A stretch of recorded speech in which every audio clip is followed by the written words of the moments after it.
வணக்கத்துடன் பெப்பரன்சால் தமிழ் சொந்தங்களே, நான் உங்கள் இன்பா. இன்று நாம் இந்த காணொலியில் இலங்கையை மையப்படுத்தி, அதாவது இலங்கை ஆட்சியாளர்கள் சில விடயங்களை மையப்படுத்தி பேசியிருக்கின்றார்கள். ஒன்று, பயங்கரவாத தடை சட்டத்தை நீக்குவதற்கான ஒரு காலத்தை அறிவித்திருக்கின்றார்கள். அந்த காலத்தில் பயங்கரவாத தடை சட்டம் நீக்கப்பட்டுவிடும் என்று செய்தியாளர்களிடம் நிதியமைச்சர் தெரிவித்திருக்கிறார் என்கின்ற ஒரு செய்தி வருகின்றது.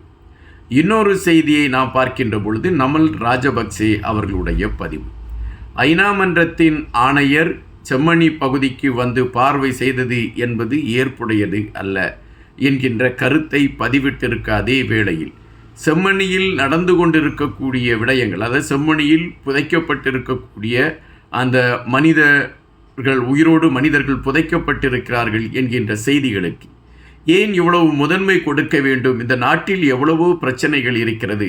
அதை குறித்து பேசுவதற்கும் அதை மையப்படுத்திய களத்தை எடுத்துக்கொண்டும் ஐநா ஆணையர் செயல்பட்டு இருக்கலாம். எதற்காக அவர் செம்மணிக்கு சென்று அதை மட்டுமே ஒரு பிரதான களமாக கொண்டு வந்து பேச வேண்டும் என்கின்ற கேள்வி.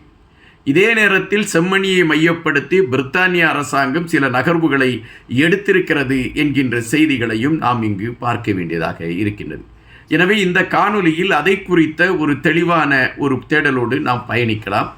எங்களுடைய இந்த வலையொலியை நீங்கள் பகிர்ந்து அழியுங்கள். அப்பொழுது நாங்கள் வெளியிடக்கூடிய காணொலிகள் உங்களை வந்து அடைவதற்கான ஒரு களத்தை எட்டும். முதலில் நாம் இங்கு பார்க்கக்கூடிய ஒரு விடயம் பயங்கரவாத தடை சட்டத்தை மையப்படுத்திய ஒரு கருத்து தான்.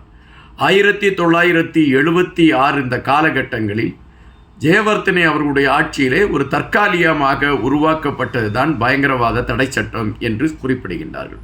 இந்த பயங்கரவாத தடை சட்டம் நீக்கப்பட வேண்டும் என்று பல போராட்டங்கள் தமிழர்கள் சார்பிலும் நடத்தப்பட்டது. பல நாடுகள் இதற்கான அழுத்தங்களையும் கொடுத்து கொண்டு இருந்தது.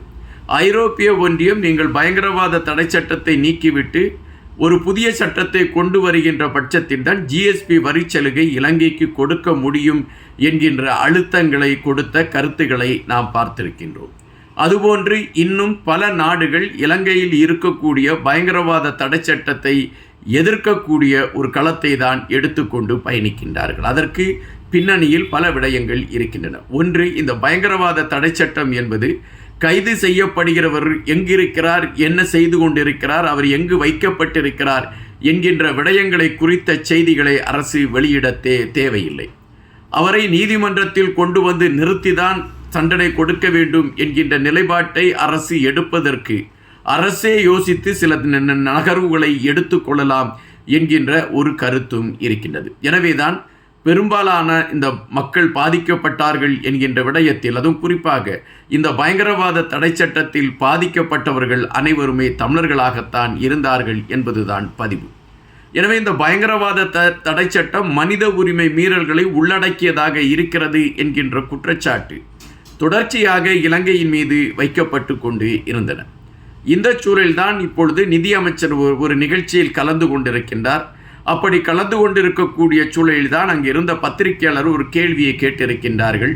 அந்த கேள்விக்கு அவர் பதில் அளிக்கக்கூடிய நேரத்தில், வருகின்ற டிசம்பர் மாதம் பயங்கரவாத தடை சட்டத்தை நீக்குவதற்கான அனைத்து முடிவுகளையும் தாங்கள் எடுத்து விட்டதாகவும் அதற்கு இணையாக இன்னொரு சட்டத்தை உருவாக்குவதற்கான முயற்சிகளும் மேற்கொள்ளப்பட்டு கொண்டிருக்கிறது என்கின்ற செய்தியையும் பதிவிட்டிருக்கின்றார். அப்படி என்றால் பயங்கரவாத சட்டத்திற்கு இணையாக இன்னொரு சட்டத்தை கொண்டு வருவதற்கான களத்தை ஆட்சியாளர்கள் எடுத்திருக்கிறார்கள் என்பதாக நாம் இங்கு பார்க்க வேண்டியதாக இருக்கின்றது. இந்த பயங்கரவாத தடை சட்டம் நீக்கப்பட்டால் அது தமிழர்களுக்கு ஒரு பெரும் அதாவது அவர்களுடைய பாதிப்புகளிலிருந்து விடுபடுவதற்கான ஒரு களமாக அமையும் என்கின்ற ஒரு கருத்தும் வலுவடைந்து கொண்டிருக்கின்றது. அதே வேளையில் இப்பொழுது நமல் ராஜபக்சே அவர்கள் எடுத்து வைத்திருக்கக்கூடிய கருத்து, நமல் ராஜபக்சேயை பொறுத்தமட்டில் செம்மணி அல்லது மனித புதைகுழிகள் இருக்கக்கூடிய இடங்களை ஆய்வு செய்ய வேண்டும் என்ற நிலைப்பாடு வருகின்ற பொழுதெல்லாம் ராஜபக்சே குடும்பத்தை சார்ந்தவர்களுக்கு ஒரு பீதி ஏற்பட்டு விடுகிறது. காரணம், குற்றவாளிகளாக அவர்கள் இருக்கக்கூடிய காரணம் ஒன்று, அவர்கள் காலகட்டத்தில் நடந்த இதுபோன்ற அழிவுகள் ஏராளம் என்கின்ற ஒரு செய்தியும் உண்டு. தற்பொழுது செம்மணியை மையப்படுத்தி, அந்த மனித புதைகுழியை மையப்படுத்தி நடந்து கொண்டிருக்கக்கூடிய நகர்வுகளுக்குள் இருக்கக்கூடிய விடயங்களை மையப்படுத்தி பல செய்திகள் வந்து கொண்டிருக்கின்றன. அப்பாவி சிறு குழந்தைகளை உயிரோடு வதித்து புதைத்து விட்டார்கள் என்கின்ற பதபதைப்பான செய்திகள் வந்து கொண்டிருக்கின்றன. அதை பார்க்கக்கூடிய அனைவருடைய மனங்களுமே ஒரு பரிதவிப்பில் இருக்கக்கூடிய நிலைமை நடந்து கொண்டு இருக்கின்றது. இந்த சூழலில் யார் குற்றவாளிகளோ அவர்கள் தண்டிக்கப்பட வேண்டும் என்கின்ற கருத்தை பதிவிட வேண்டிய நமல் ராஜபக்சே செம்மணி மனித புதைகுழியை முன்னிலைப்படுத்தி அதை கொண்டு காட்டுவதற்கு ஐநா ஆணையரை அழைத்து கொண்டு சென்றது முட்டாள்தனமானது. அதாவது பல காலங்களுக்கு முன்னால் புதைக்கப்பட்ட புதைகுழிகளை தேடி பயணிப்பதை விட இலங்கையின் வளர்ச்சிக்கான களத்தை எடுத்து அதற்கான நகர்வுகளை கொண்டு செல்வதற்கான முயற்சிகளை இந்த அரசு எடுக்க வேண்டும் என்ற கருத்தை பதிவிட்டிருக்கின்றார். அப்படி என்றால் தமிழர்களுடைய உயிர்கள் கிள்ளுக்கீரை என்கின்ற அடிப்படையில் நமல் ராஜபக்சேயுடைய கருத்துகள் இருக்கிறதா என்கின்ற கேள்விகள் எழும்புகின்றன. தற்பொழுது பிரித்தானியாவில் எழும்பியிருக்கக்கூடிய ஒரு அழுத்தம் இலங்கையை மையப்படுத்தி, பிரித்தானியாவில் கடந்த சில காலங்களாகவே இலங்கையில் நடந்து கொண்டிருக்கக்கூடிய மனித உரிமை மீறல்களை மையப்படுத்தி கவலை தெரிவித்து கொண்டே இருக்கின்றது. இலங்கைக்கு பல கட்டுப்பாடுகளையும் பல செயல் வடிவங்களையும் பிரித்தானியா கொடுத்து கொண்டு இருக்கிறது. ஆனால் இலங்கை அவைகளை கடைபிடிக்கிறதா என்றால் இல்லை என்பதுதான் வருத்தமான பதிவு. இப்பொழுது இலங்கைக்கு ஒரு பெரிய அழுத்தத்தை கொடுத்திருக்கிறது பிரித்தானியா அரசாங்கம். அதை என்ன குறிப்பிட்டிருக்கிறார்கள் என்றால், இலங்கையிலே மனித உரிமை மீறல்கள் பெருவாரியாக நடந்து கொண்டிருக்கின்றது. அதற்கான பொறுப்பு கூறலை இலங்கை ஆட்சியாளர்கள் எடுக்க வேண்டும் என்கின்ற நிலைப்பாட்டை பிரித்தானிய அரசாங்கம் உறுதிப்படுத்தி இருக்கிறது. அதுபோல செம்மணியில் நடந்திருக்கக்கூடிய துயர சம்பவம், இந்த துயர சம்பவத்திற்கு காரணமானவர்கள் யார் என்று கண்டுபிடிக்கப்பட வேண்டும். அப்படி கண்டுபிடிக்கப்பட்டு அவர்களுக்கான தண்டனை கொடுப்பதற்கான களத்தை இந்த அரசு எடுக்க வேண்டும். அதுதான் ஒரு நியாயமான செயல்பாடுகளாக இருக்கும் என்கின்ற வருத்தத்தையும் பிரித்தானியா தெரிவித்திருக்கின்றது. பிரித்தானியாவின் இந்த எதிர்ப்புகள் இலங்கை ஆட்சியாளர்களுக்கு ஒரு பெரும் நெருடலை கொண்டு வந்து கொடுத்திருக்கும் என்றுதான் நினைக்க தோன்றுகின்றது.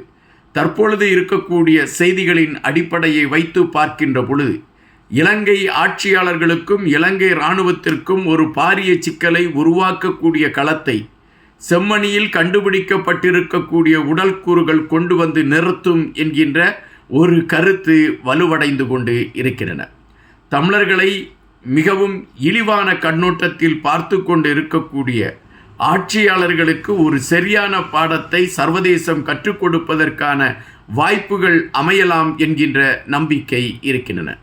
தற்பொழுது இலங்கையில் நடந்து கொண்டிருக்கக்கூடிய ஒவ்வொரு நகர்வுகளையும் நாம் வைத்து பார்க்கின்ற பொழுது அவைகள் எதை நோக்கி நகர்கிறது என்பதை வைத்து பார்க்கின்ற பொழுது தமிழர்களுக்கான விடிவை நோக்கி நகர்கிறதா என்கின்ற பொழுது அது ஆசை காட்டப்பட்டு தமிழர்களுக்கு விடிவை கொடுக்கிறோம் என்று ஆட்சியாளர்கள் ஆசை காட்டி தங்களுக்கான நகர்வுகளை எடுத்துக்கொண்டு பயணிக்கிறார்கள் என்பதுதான் வருத்தமான பதிவாக இருக்கிறது.